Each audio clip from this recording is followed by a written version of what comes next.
The xenobiology lecture hall buzzed with anticipation as Professor Kelvix announced the arrival of their first human exchange student. Maya Rodriguez stepped through the atmospheric barrier, her 5'4" frame dwarfed by the towering Altarians, crystalline Zephyrians, and hulking Thoraxians that filled the amphitheater. "Behold," whispered Zeph 9 through its translucent vocal membranes, "the apex predator species of Earth." The lecture hall erupted in what could only be described as alien laughter. Korth, a 8-foot Thoraxian with obsidian carapace, clicked his mandibles dismissively. That tiny thing. Our younglings are larger." Maya's jaw tightened, but she maintained her diplomatic smile as she took her seat in the front row, specially modified to accommodate her smaller stature. The other students continued their commentary in various frequencies and chemical releases. "Perhaps there was a translation error," suggested Nyx, for her Altarian form shimmering with amused bioluminescence. "Surely they meant to say, prey species." Professor Kelvix, a respected Zephyrian scholar, attempted to restore order. "Students, please. Humans may appear diminutive, but their classification as a Class 7 predator species is based on extensive." "Professor," interrupted Thorax Prime, his voice rumbling through the hall's resonance chambers, "with respect, look at it. No claws, no venom sacs, no natural armor. How could something so soft be considered dangerous?"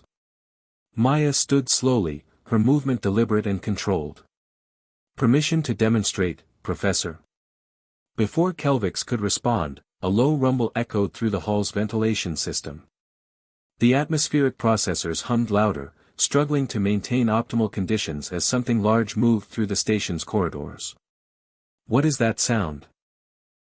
Nyx 4's bioluminescence shifted to alarmed orange patterns. Maya's expression changed instantly. Her diplomatic mask fell away, replaced by something primal and focused. Her pupils dilated, nostrils flared, and every muscle in her compact frame coiled with tension. "Everyone remain calm," she said, her voice dropping to a deadly whisper. "Nobody move." The massive blast doors at the hall's entrance buckled inward with a screech of tortured metal. Through the widening gap squeezed a nightmare that defied classification, a writhing mass of shadow and hunger, part energy being, part organic horror.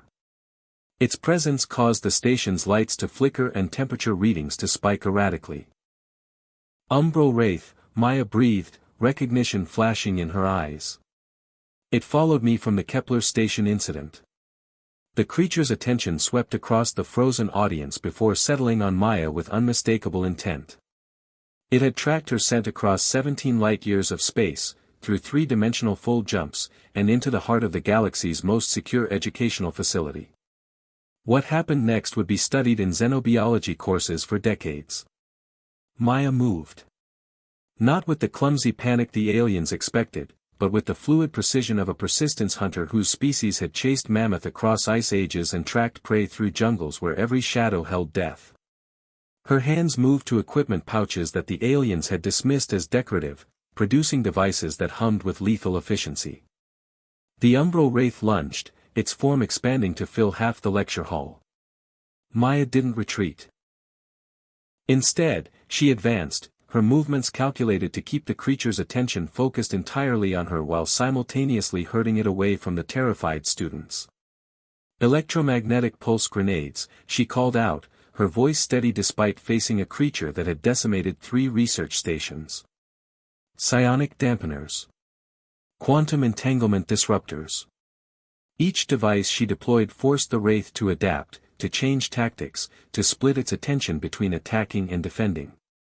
Maya had studied this creature's behavior patterns during the Kepler incident, analyzed its weaknesses, and prepared accordingly. The battle lasted 7 minutes.